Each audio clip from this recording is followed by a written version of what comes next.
Welcome to the Diabetes Revolution podcast with Dr. Sarah Townley, the type 2 diabetes coach, clinical pharmacist, and mom of 7 angels. You don't have to struggle and fight with your blood sugars for the rest of your life. I'm here to teach you the skills you need to control and even reverse this disease. There is such a thing as getting off your meds and creating a future free from diabetes. And you can have it too. Let's get down to business. Hey, my friends. Welcome back to the Diabetes Revolution podcast with me, your host, Dr. Sarah Townley.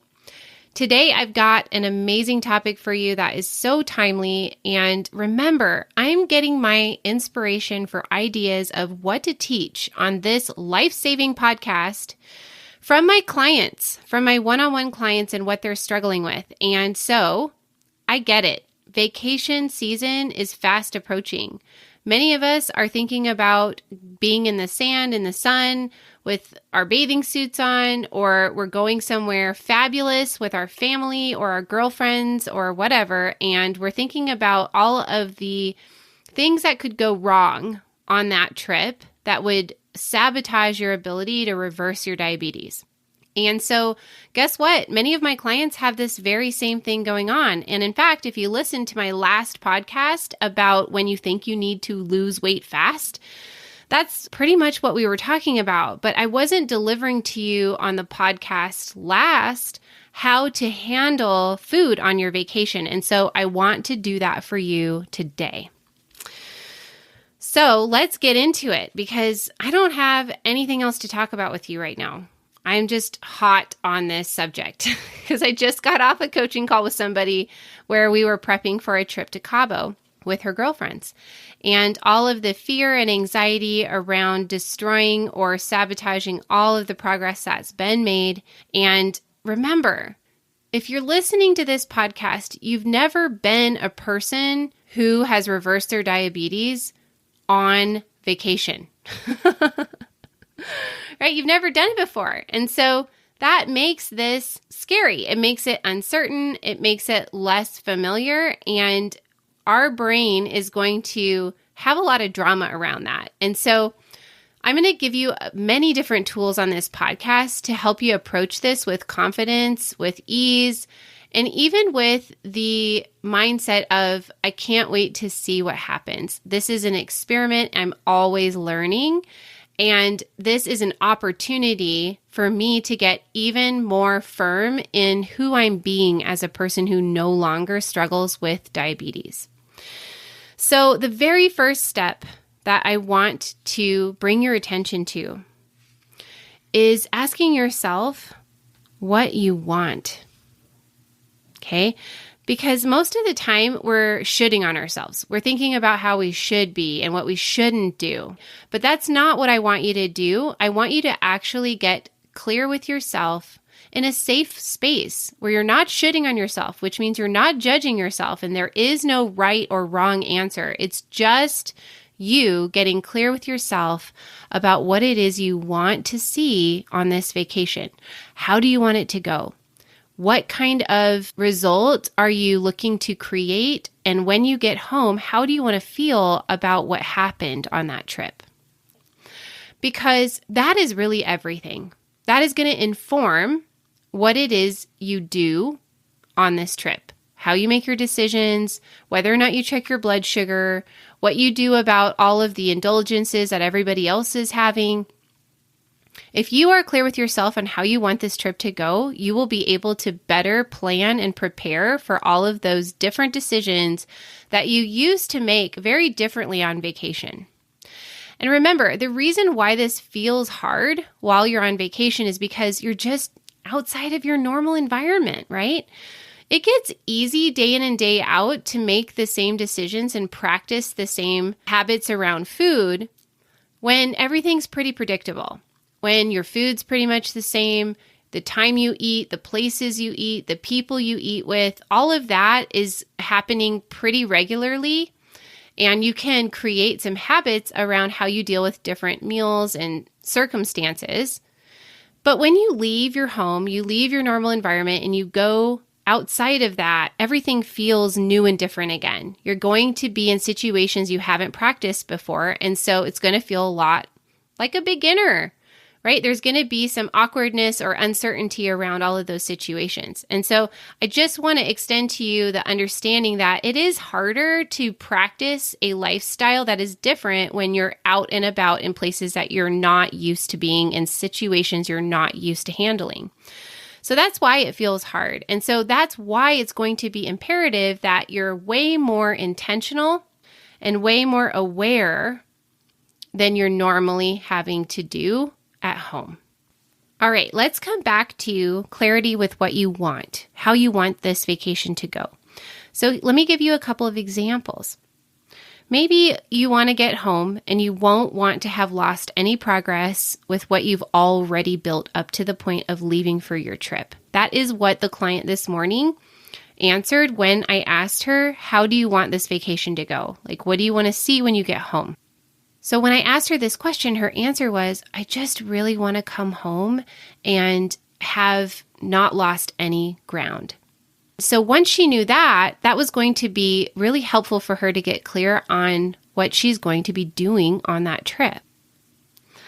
The other example that I've heard from my clients is, I want to enjoy. It's going to be really important to me. This is a rare thing. I never get to do this. Like, I'm thinking of a client who went on a cruise in March, and he was just like, I want to be able to enjoy my food and drinks and not worry. And it's okay if I come home and I've gained a little bit of weight. Because remember, you guys, the weight that you're gaining from just a short period of time of indulging in things you don't normally have is mostly going to be water and inflammation. So it's not going to be actual fat that you have to lose. And typically what happens is when my clients get right back on track after they get home, that comes off super fast. Like within days, they're seeing the scale or the blood sugar readings that they left for the trip on. And so it's not necessarily that you're going to, quote, do damage by having some indulgences on vacation, but you might need a little bit of time to get back to where you were. And maybe that's totally worth it for you. It might be totally fine with you that you get to enjoy some things in a very special circumstance. And then you're just going to take a little time to get back to where you were before you went on the trip. It might be completely worth it to you. There's no wrong or right answer to this. It's just important that you get super clear with yourself on what it is you want to see. Now, I'm going to offer to you, though, that nobody wants to feel like crap while they're on vacation. Even though you might be allowing some things into your diet very intentionally that you don't normally have, I want you to be on the watch out for how that's actually going to affect your body and how you feel in it. Because when we're healing, when we've cleaned up our food and our body is actually healing, we're going to see a lot of things get way, way better. So you're going to be noticing that there's less inflammation, less pain in your body. You might notice that your GI just feels so much better and you're not plagued with all the bloating and the cramping and the pain that you were having in your belly when your body is healing. You also might be noticing things like you sleep a lot better. And so when you go and you eat a bunch of stuff, especially for days on end, that your body doesn't tolerate, literally makes you sick, you're going to notice that it doesn't feel good. And so I'm going to offer to you that even though your choice might be to have many indulgences that you normally don't, and that's okay because you were intentional about it, you might want to just pay attention and make sure that you're not causing yourself to feel physically unwell. And that's really going to impact whether or not you enjoy the experience of your vacation. And most of us, that's what we're looking for, right? We want to have a good time and we want to feel good. So once you're clear on how you want this experience to be and what you're willing to have and not willing to have, you can start to think about what you want to do on vacation. Okay, so there's going to be mostly a lot of decisions around food. You're going to want to be a lot more intentional and aware of what you're doing with your food in order to be able to create the experience that you're looking to have on vacation. Now, that means you want to plan as much as possible ahead of time. That means that you're not going to be leaving yourself open to making decisions in the moment if possible. So let's look more closely at that. When you're planning ahead of time, you are not caught up in the moment. You're not probably experiencing a lot of desire or cravings or seeking pleasure or doing what's convenient because you're thinking about something that hasn't happened yet. You're anticipating what might happen later, and you're thinking with the part of your brain that can think about the future. In contrast, when you leave yourself open to making decisions in the moment, you're going to be relying on your habit brain. You're going to be relying on the part of your brain that it really wants to seek instant gratification. Do what feels good, do what's easy, avoid any kind of pain or discomfort. That part of your brain is going to be really loud in the moment when you're trying to make decisions with food. Okay, so let's talk about what I mean by that. Let's say you're on vacation and you're going to be going out to restaurants a lot of the time instead of fixing your food at home. Okay, so maybe your family is looking to eat Mexican tonight. And so if you do not think about what you could order that would fill your criteria for a successful meal, you're going to be leaving yourself to sitting down at the table when it's time to order and making decisions while chips and salsa is being offered to you and while everybody else is getting excited about what's on the menu. And also when that waitress is coming around asking questions like, do you want an appetizer? Or would you like to try such and such special? Okay. So that is a lot of information coming up and a lot of thoughts that are going to be running through your mind about what sounds good and what would be most pleasurable to have in the moment. That's difficult to sort through with your cognitive mind that is thinking about your future and about how this might feel later. You're going to be open to seeking instant gratification a lot more if you are in the moment faced with all kinds of temptation. This is just normal human brain wiring. There's nothing special about you. This is how all of our brains work. And so if you know that that's going to be challenging to go to a Mexican restaurant and eat very intentionally, why would you want to leave yourself open in the moment to having to fight with your brain about chips and salsa, about margaritas, about whatever else, nachos that are coming, I don't know, what else is going to be on the menu that's going to sound really good in the moment? And then also, what about dessert, right? When everybody else is going to be enjoying dessert, are you going to? And if you're leaving yourself to making that decision in the moment, it's not likely that it's going to go very well because of what part of your brain is making the decisions. And so that's why I say it's really imperative that you get in the habit of thinking ahead of time while you're on vacation what you want to do, and even before you go. So I'm going to give you a quick example of that. If you listen to the last podcast, you might have heard how I talked about going to a Korean restaurant. And I had thought about this ahead of time, my whole trip. What did I want to see when I get home? What kinds of things am I willing to allow on vacation that I normally don't? And for me, the answer was very easy to come to. The only exception that I was willing to have on that trip was going to be around the Korean food at this fancy Korean restaurant or the special Korean restaurant that my family was going to dine at one evening. The thing that I knew was going to be an exception was rice. And so I made the decision before I left for my trip that the only exception that I was really willing to have was going to be rice at an Asian restaurant.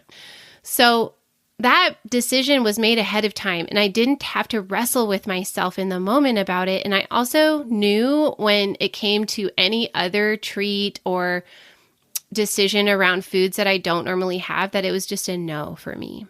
Okay. All right, so that is what I mean when I say plan as much ahead of time as possible, especially when it comes to problem areas, places where it gets sloppy. Now, sometimes you don't know what you're going to have.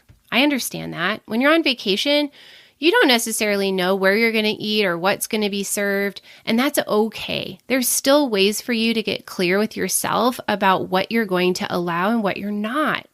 So I'll just teach you how I do it. When I am on plan, my normal plan that gets me the results that I like to have as far as my health goes, I know that it's going to be a low carb, high fat diet with intermittent fasting. So before I left for my trip, by the way, I decided I wasn't going to be doing any fasting. That's also a decision that I had to get clear with myself on. But I wasn't necessarily sure what kind of food we'd be eating or where we were going to eat before every meal. And so what I did was I just said to myself, I'm going to be staying on plan the entire time with this one exception. That means I don't eat French fries. I don't normally have French fries. So why would I be eating them on my trip if I didn't specifically call that out as an exception? Or I'm not going to be having ice cream or treats that my family wants to have. I'm happily going to drive them through and get them an ice cream cone, but I'm not going to be ordering that. And so for myself, I knew my problem areas ahead of time. That's always going to be starches and refined carbohydrates, sugar, flour, and desserts especially. And so I just had a conversation with myself about whether or not those things were going to happen on this trip. And it was a no. And so even though I didn't know that we would be eating at whatever restaurant, I just knew I'm going to be sticking with low carb, high fat options without any exceptions. And that made it very easy for me to know if I was on my plan or not. And it helped me feel prepared. So the next question would be, do I need to check my blood sugar while I'm on my trip? And the answer could be yes or no. It just depends on how it's going to serve you. What advantage would that create for you to be able to monitor your blood sugar while you're on your trip? So I like to do that because it helps me keep my eye on the ball. Having that awareness lets me know when I'm going in the direction I want to go or not. And if I'm getting off course, I'm going to be way more likely to see and know that and be able to take action about that if I'm aware of it. And so I would say for me, checking my blood sugar would be an advantage. Now, if you're a person who's interested in having some indulgences, and those are going to be a lot of things that you know spike your sugar, and checking your blood sugar is just going to make you feel bad about it. It's just going to make you feel like you're making a bad decision and then maybe beat yourself up. I don't think checking your blood sugar in those circumstances is going to serve you. And so when you're answering the question of, do I want to monitor my blood sugar while I'm on my trip? I want you to ask yourself, well, how would that information serve me? And if it isn't a clear yes, then maybe it isn't going to be something that you want to incorporate into your plan. You can also make plans around things like fasting or around things like exercise. Those are also things that you may want to get very intentional about and create a plan for yourself with. And remember, any plan that you're creating for yourself needs to be a doable plan, a plan that you are very confident that you can follow, not a plan that's perfect, not a plan that's ideal, not a plan that's challenging. None of that is going to serve you. It's going to be a plan that you feel highly confident is doable and that you can stick with, and that you know is going to create the outcome that you desire. I want to talk a second about the pleasure aspect, because I think many of us don't realize how much pleasure we have derived from food in the way that it's become our go-to pleasure source. This is super normal, by the way. So if you identify with this, ain't nothing special about you, okay? So especially as we get older, I find that we become more inclined to focus around food for entertainment and to seek pleasure with food as a main source of pleasure. That's totally normal. And so if you're a person who's reversed your diabetes, your relationship with food will not include these things, okay? You're not going to be seeking pleasure from food as a main source. You're not going to be using food for entertainment regularly. And so you're literally going to become a person who doesn't do those things in order for you to have what you truly desire, which is a lifetime that's free from diabetes. Pretty freaking compelling, right? If you're a person who knows that in the past you've used food on vacation as a main source of pleasure, I want you to begin to build the skill of experiencing pleasure not from food, okay? So Think about it. If you're going somewhere on vacation that you chose, it's probably pretty awesome. You're going to be in a place that probably has a lot of things to offer you in the way of pleasure. And it can be simple. I'm talking about focusing your mind on pleasure with just your 5 senses. Okay, so let's talk about, for example, my client who's going to Cabo. It's going to be beautiful there. It's going to have all kinds of beautiful sights, the ocean, the views, the plants.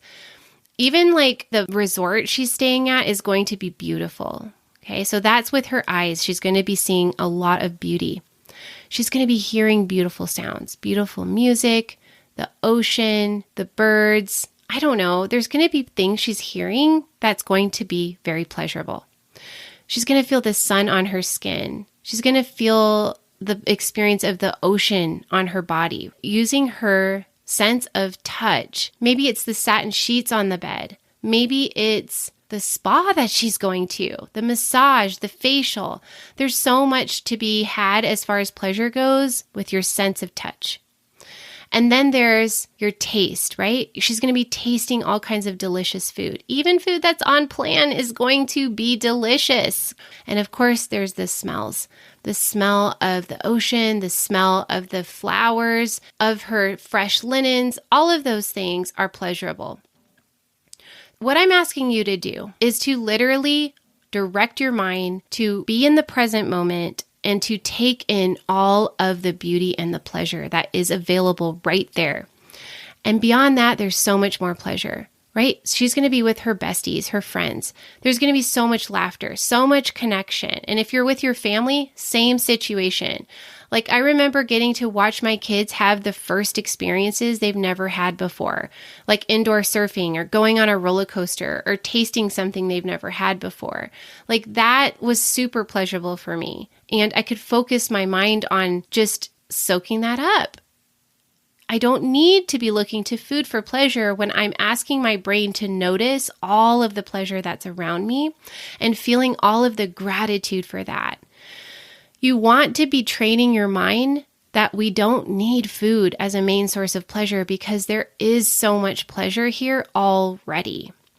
If your brain is anything like mine, it will offer you all the thoughts about what isn't right. It's just like a moody teenager. For sure, I got to see this on my last trip with my 2 oldest kids in Florida. Like if we weren't going somewhere or doing something right now, they were bored, right? Or whatever it was that we were doing sometimes wasn't meeting their expectation. And your brain's going to be doing a lot of that on default. It's designed to find the problems. It's designed to focus on what isn't right.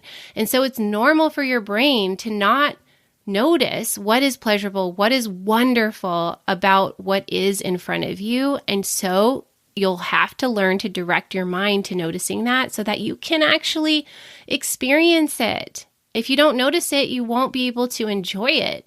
And if it's right there ready to be enjoyed and all you have to do is notice it, you can develop that skill.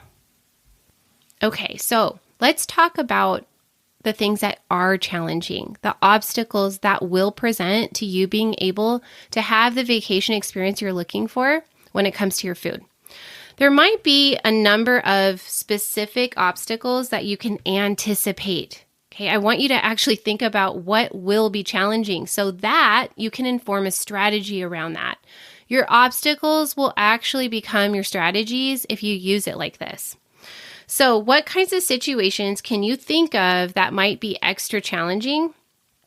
Maybe it's going to be like somebody that you're with wanting you to indulge with them. Okay, that's a really common one. Like people want other people to enjoy the ice cream with them or the appetizers with them. And so if that's something that you can anticipate, you can think about how you want to handle that. Maybe you want to have a conversation with that person about how you're not going to be partaking in some things on purpose for whatever reason. It doesn't even need to be specific to diabetes. It can just simply be things like, that kind of food just makes me feel bad. Or I'm not going to have enough room to eat my meal if I eat that appetizer. Like whatever it is, you can come up with some kind of an excuse if that helps you stay on your plan. But it might be useful in that situation just to get some expectations out there. And if you do that free of judgment of them, what do they care if you have it or not, right?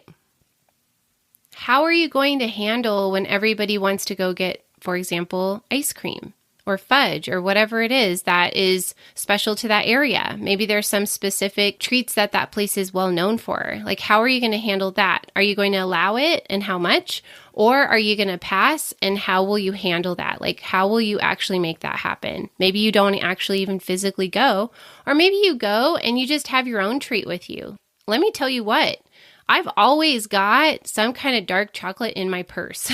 That was one of the strategies that I used to give myself the sweet fix that I was looking for without the spike in the blood sugar and the weight gain that comes with it for me. So I just had something on hand to take care of myself, and I happily sat with my family as they enjoyed whatever treat that they were having. Maybe the obstacle for you is you're going to have one cocktail and that's it, and you know that you're going to want a second one. How are you going to handle that? You can even visualize exactly how you will handle that. That will even make this feel more practiced, more familiar when the time comes to make that call and you're feeling the internal desire or craving to have a second cocktail. Like, how will you handle that? So these are definitely healthy tools to prepare yourself for situations that have been obstacles for you in the past that probably will come up. And I also want to ask you, if you get off track, how will you course correct? I'm thinking about my fun group of friends that are on Marco Polo with me that are all interested in making progress on some kind of health goal. And we're using the group as a place to stay accountable and to make declarations of commitment, okay? And amongst other things we're doing on there. But one of the things that we're doing is using that as a place to come and create a commitment. One of my friends was in Mexico not very long ago, and she found herself allowing things over and over that she normally doesn't and didn't want to continue to do. In the moment, our brain wants to tell us, you already screwed up, you're already off track, you might as well. I know my brain has got me many times to continue to make poor decisions with that thinking. So what did she do? She jumped on Marco Polo and she said out loud to her besties, I'm not having any more. I'm done with the pastries at breakfast or whatever it was that she did not want to continue to have. She told us that it was making her feel like crap, actually.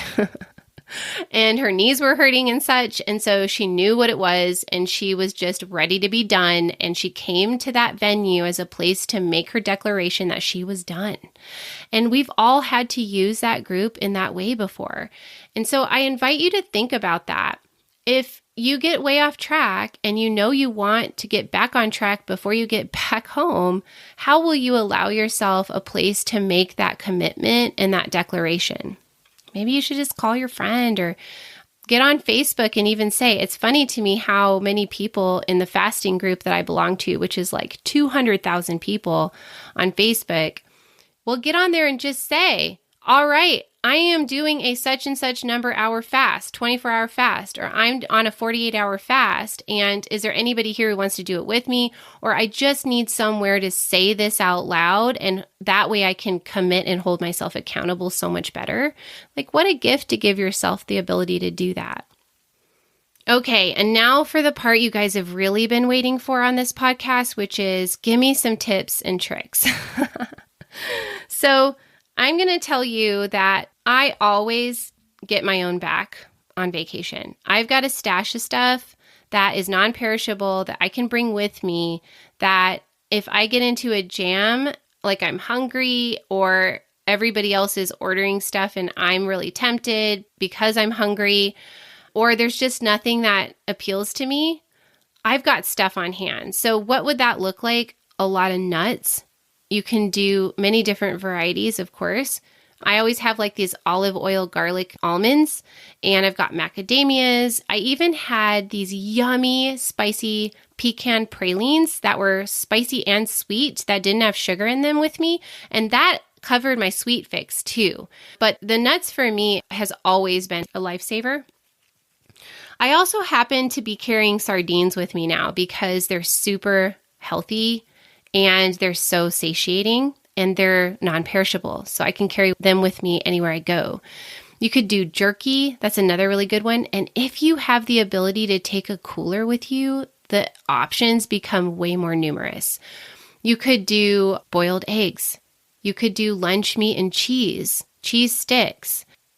There's also easy things like peanut butter with celery or chopped up veggies and ranch or cottage cheese, smoked salmon, berries, and olives. These are all things that you could probably take with you for short periods of time without a cooler, or if you have a cooler, would definitely make it doable for you to take things with you wherever you're going. The other thing that I like to do when it's not convenient to eat on plan is fast. Now, this might sound crazy to some of you guys, but if you're fat adapted and you've been following a plan that reverses your diabetes, your hunger is just not going to be as insistent or as strong as it used to be. And it might work for you to be able just to have some coffee with cream or do some water and not eat. I want you to actually open your mind to the possibility that you just don't need to eat as much as everybody else. Like something that I notice when I travel with my husband is he eats 3 meals a day and sometimes snacks too. And it's just a lot of eating for me. Like I don't need to eat that much. And maybe it's okay for me just to grab something to drink and sit with him while he enjoys his food and then not feel overfull and yucky all day because I just don't need that much food. I already mentioned to you how I like to keep things like dark chocolate on hand just to cover my sweet tooth when everyone else is having ice cream or whatever. I also want to point out that if you're going to be somewhere where you know the restaurants in the area or can Google the restaurants in the area, or even if you're just thinking a few hours ahead of time of where you're going to eat for the evening and you know the restaurant you're going to, these days you can see the menu. You can look at what's on the menu to help you get clear on what you're going to order so that you're not leaving yourself to making decisions in the moment. That is just such a blessing anymore, is that we can look and see if it's even going to work for us to eat there. And if we do eat there, what it is that we can order that will allow us to stay on plan and still enjoy our food, because both are possible. If you are a person who likes to take alcohol and you're interested in having some cocktails or whatnot, and I probably should do a whole podcast on alcohol just because there's some things about alcohol that are special to diabetes, but there are low-carb alcohol options, and all you need to do is just make yourself aware. Listen, the Googles has the answer to this question. You can find all kinds of resources online that will help you get very familiar with what you can have that will meet your needs, that will not mess you up. And alcohol is definitely on the list, whether it's beer or cocktails. You can find substitutions and solutions that won't mess you up. And the last practical tip that I have for you is it might work best for you to eat things ahead of time if you know that it's going to be a challenging situation. So this works good for big social events as well as vacations, but if you are going even over to somebody's house and you don't know what they're serving, but you can pretty much guess it won't work for you, then you might just go ahead and take care of yourself before you go. So go in your fridge, find something that looks good, eat before you leave, and that way you could take it or leave it, whatever's there or whatever's on the menu if you're going somewhere that's a restaurant. And then you don't have all of that desire and hunger that you're trying to manage with all the temptations that are right there in front of you and everybody else telling you to go ahead.